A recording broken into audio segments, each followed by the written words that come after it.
ගරු සුන්දරලිංගම් ප්‍රදීප් නියෝජ්‍ය මැතිතුමා ඔබතුමාට මිනිත්තු 16ක කාලයක් තිබෙනවා.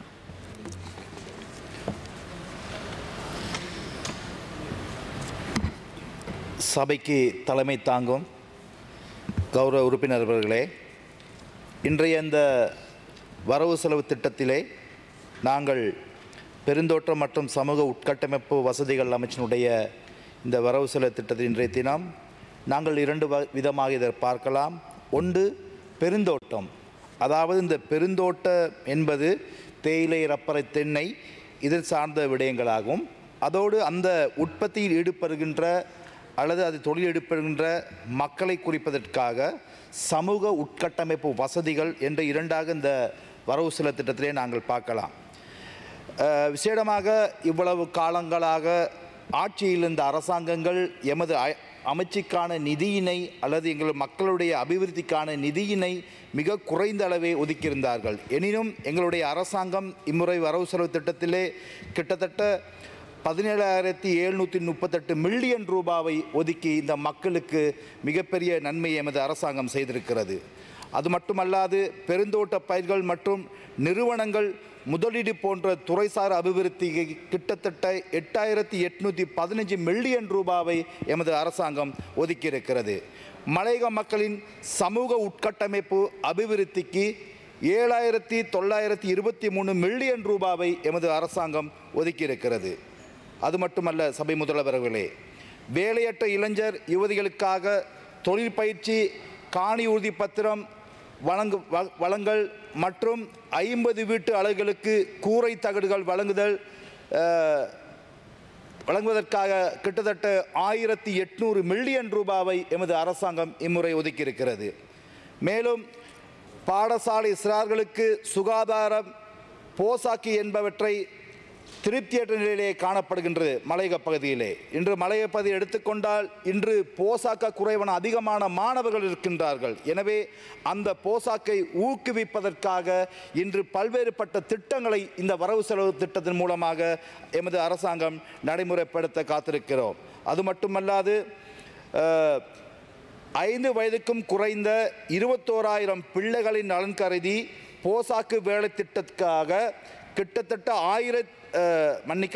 650 மில்லியன் ரூபாவை ஒதுக்கியிருக்கிறோம். இத்திட்டத்தினூடாக திரிபோசா போசனை வேலை திட்டத்துக்கு மேலதிகமாக இந்த நிதி ஒதுக்கப்பட்டது என்பது குறிப்பிடத்தக்க விடயமாகும். அது மட்டுமல்லாது மலையக வாழ்வியலில் மறந்துவிடாத ஒரு கருப்பு பக்கம் தொடர் வீடுகளாகும். அவற்றின் அவல நிலைகளும் நன்கறிவேன். வெறுமனமே 12க்கு 10 அதாவது 120 சதுர கிலோமீட்டர் சதுர அடிக்குள் மக்கள் முடக்கப்பட்டிருக்கிறார்கள். இலங்கையிலேயே மிகப்பெரிய தொடர் வீட்டை கொண்ட ஒரு பிரதேசம்தான் நான் வசிக்கும் காவத்தை ஓப்பாவத்தை. இங்கு 60 காம்பரா என்கின்ற ஒரு தொடர் குடியிருப்பு இருக்கிறது. இங்கு வாழும் மக்களின் நிலைமையும் அவர்களின் அன்றாட வாழ்க்கையும் நான் நன்கு அறிந்தவன். எனவே எனக்கு நன்கு தெரியும் தனி வீடு எந்தளவு முக்கியமானது என்று. எனவே இதற்கான தீர்வுகளில் ஒன்றாகவே தனி வீட்டு திட்டம் கொண்டு வரப்பட்டுள்ளது. ஆனால் கடந்த கால ஆட்சியில் நிறைவு செய்யப்படாத இந்திய அரசின் தனி வீடு திட்டத்தை பார்வையிட்ட நாங்கள் எவ்வளவு மோசமான கட்டுமான பணிகள், அரசியல் தலையீடுகள், பயனாளிகள் தெரிவு செய்ததில் ஏற்பட்ட பிழைகள், முழுமையாக நிறைவு செய்யப்படாத உட்கட்டமைப்பு என பல்வேறு குளறுபடிகளை நாங்கள் அவதானித்திருக்கிறோம்.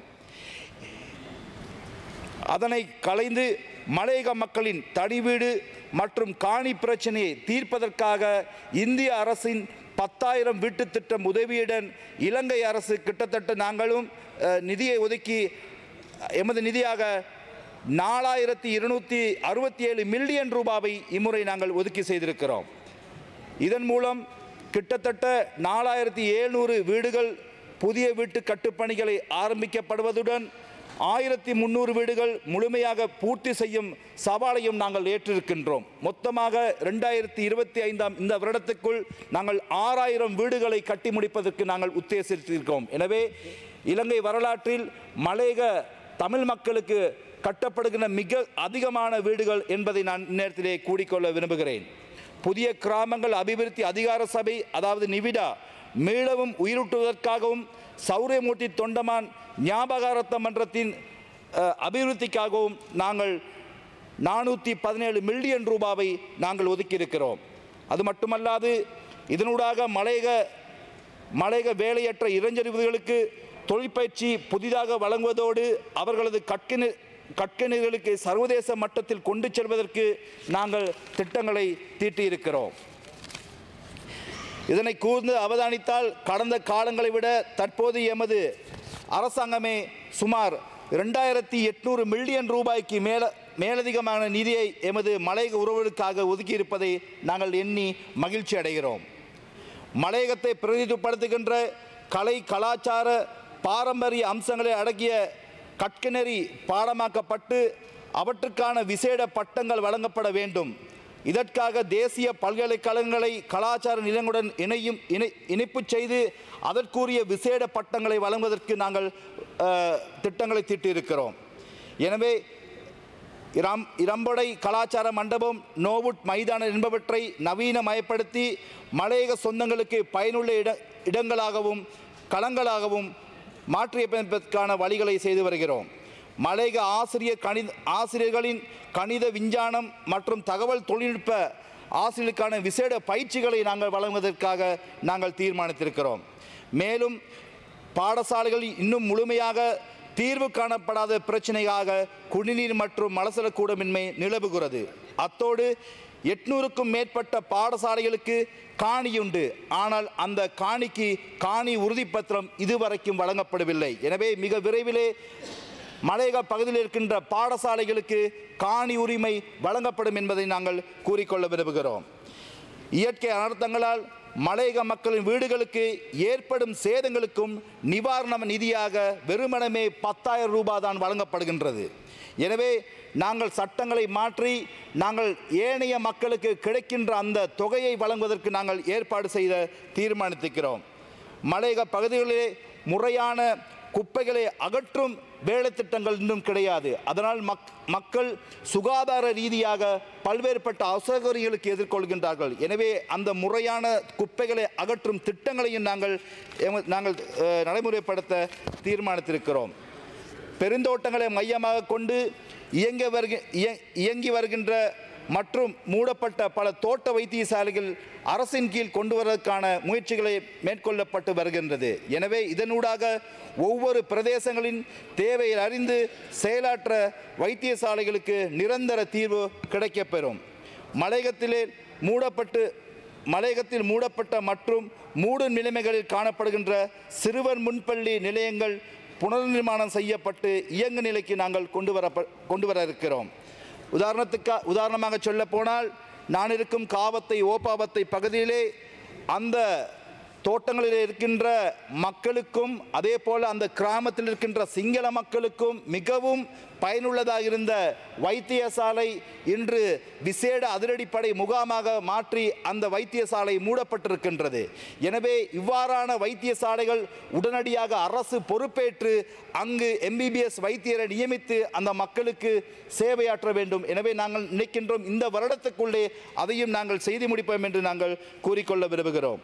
அது மட்டுமல்லாது ஏற்றுமதி வருமானத்திற்கு பங்களிப்பு செய்யும் எமது மலையக தாய்மார்கள் ஓய்வெடுக்கும் இடங்களில் குடிநீர் மற்றும் மலசலக்கூட வசதிகளை அமைப்பதற்கான திட்டமிடல் ஆலோசனைகளையும் மேற்கொண்டு வருகிறோம்.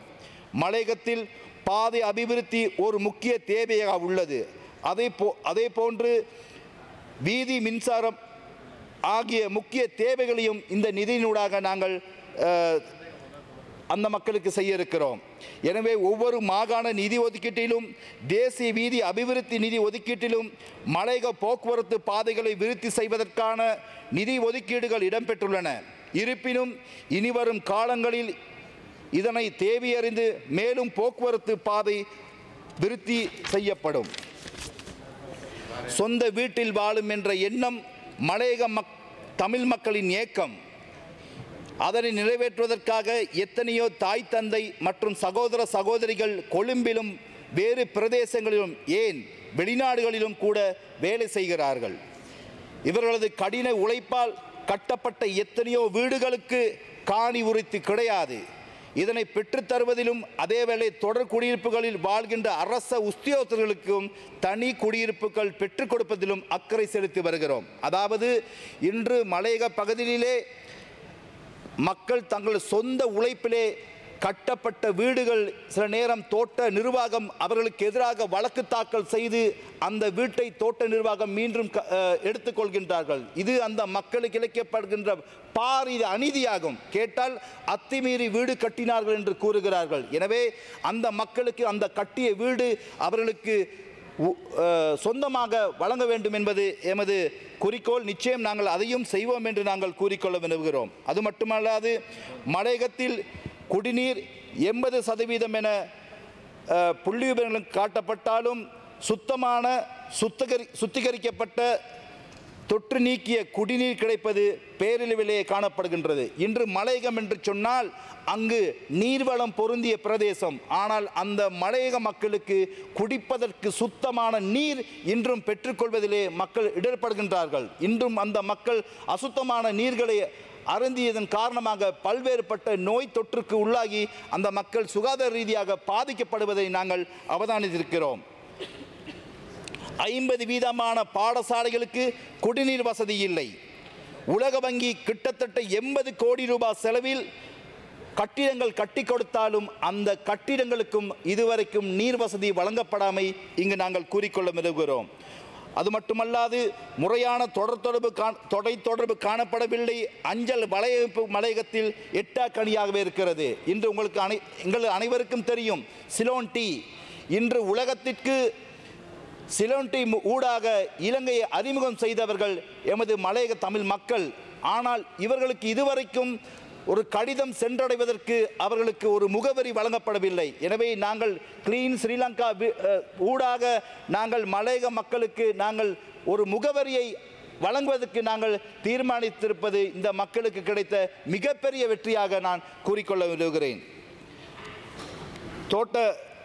525 தோட்ட வைத்தியசாலைகள் காணப்பட்ட போதும் தற்பொழுது பல வைத்தியசாலைகள் இழுத்து மூடப்பட்டிருப்பதை நாங்கள் அவதானித்திருக்கிறோம். கிட்டத்தட்ட 10,000 படுக்கைகள் கொண்ட வைத்தியசாலைகள், அதாவது மொத்தமாக 10,000 படுக்கைகள் கொண்ட வைத்தியசாலைகள் மலையகத்திலே இருந்தது. இன்று தனியார் மயப்படுத்துகிற பிறகு அவை எங்கு சென்றதென்று யாருக்கும் தெரியாது. பிரசவத்திற்கேற்ப வைத்தியசாலைகள் தோட்ட பிரதேசங்களில் காணப்படுவதில்லை. தோட்டப்புறங்களில் பட்டம் பெற்ற வைத்தியர்களும் இல்லை. கிழங்கன் வைத்தியசாலையில் அதாவது 275 தாதியர் வெற்றிடம் இதுவரைக்கும் காணப்படுகின்றது. மலையகத்தில் குள்ளமாகுதல் எண்ணிக்கை அதிகரித்து செல்கின்றது. கிட்டத்தட்ட 44%. தற்கொலை, வலது குறைவு, பட்டினி போன்ற அதிகம் நிறைந்த இடங்களாக எமது மலையகம் காணப்படுகின்றது. இப்படி வாழுகின்ற ஒவ்வொரு நிமிடத்திலும் மலையகம் மக்களை பற்றி கூறுவதற்கு எண்ணிலடங்காத விடயங்களை, தீர்வு காணப்படாத பல பிரச்சனைகளும் காணப்படுகின்றன. எனவே இவற்றை தேசிய மக்கள் சக்தியின் எமது அரசு தீவிரமாக கவனம் செலுத்தி வருவதோடு அவற்றுக்கான தீர்வுகளையும் கட்டம் கட்டமாக பெற்றுத்தருவதற்கு நாங்கள் எத்தனித்திருக்கிறோம். அது மட்டுமல்லாது இன்று தெரியும், இன்றைக்கு வடக்கு கிழக்கு பகுதியிலே அந்த கடந்த காலங்களில் அந்த மக்களுடைய வருமானத்திற்கு மிக முக்கியமான காணப்பட்டது பனை. அதாவது பனை என்பது விசேடமாக தமிழர்களுடைய ஒரு அடையாளமாக காணப்படுகின்றது. யுத்த காலங்களிலே பல லட்சம் மரங்கள் அங்கு சேதமாக்கப்பட்டன. இன்று நாங்கள் 2 நிமிடங்கள் உள்ளன. நன்றி. அதாவது இன்று மலையகத்தில் இன்று வடக்கு கிழக்கிலே கிட்டத்தட்ட 15 மில்லியன் பனை மரங்கள் காணப்படுகின்றது. இந்த பனை உற்பத்தியினூடாக நாங்கள் அதிக வருவாயை இலங்கைக்கு கொண்டு வரதுக்கு நாங்கள் திட்டமிட்டிருக்கின்றோம். இந்த பனை உற்பத்தியினூடாக அதாவது இன்று புலம்பெயர்ந்த இலங்கையர்கள் இந்த பனை உற்பத்தியிலே முதலீடு செய்வதற்கு பல்வேறுபட்ட பேச்சுவார்த்தைகளில் ஈடுபட்டிருக்கிறார்கள். நிச்சயமாக இந்த நாட்டிற்கு தேயிலை, ரப்பர், தென்னை போன்று பனையினூடாக அதிக வருவாயை கொண்டு வருவதற்கு இந்த அரசாங்கம் நாங்கள் திட்டமிட்டிருக்கின்றோம். எனவே நான் கூறிக்கொள்ள விரும்புவது, இறுதியாக இன்று எதிர்க்கட்சியினர் இன்று பேசுவதற்காக சில வார்த்தைகளை பேசிக் கொண்டிருக்கின்றார்கள். இன்று இனவாதத்தையும் மதவாதத்தையும் நாட்டு மக்கள் முற்றாக துடைத்தறிந்த நிலையில் ஒரு சிலர் ஒரு இனத்தை புண்படுத்தும் வகையிலே இன்றும் பேசிக் கொண்டிருப்பது உண்மையிலும் மக்களுக்கு எதிரான அரசியல் என்று நாங்கள் கூறுகின்றோம். அவர்கள் நினைக்கின்றார்கள் இனவாதத்தையும் மதவாதத்தையும் தூண்டிவிட்டு மறுபடியும் ஆட்சியை கைப்பற்றலாம் என்று. இலங்கையில் இது ஒரு நாளும் நடக்காது. அந்த அரசியல் கலாச்சாரத்தை இந்த நாட்டு மக்கள் மாற்றிருக்கிறார்கள். எனவே எதிர்க்கட்சியினர் உங்களுடைய நிலைகளை புரிந்து கொண்டு நீங்கள் செயல்பட வேண்டும் என்று கூறிக்கொண்டு சந்தர்ப்பத்துக்கு நன்றி கூறி விடுகின்றேன். நன்றி, வணக்கம்.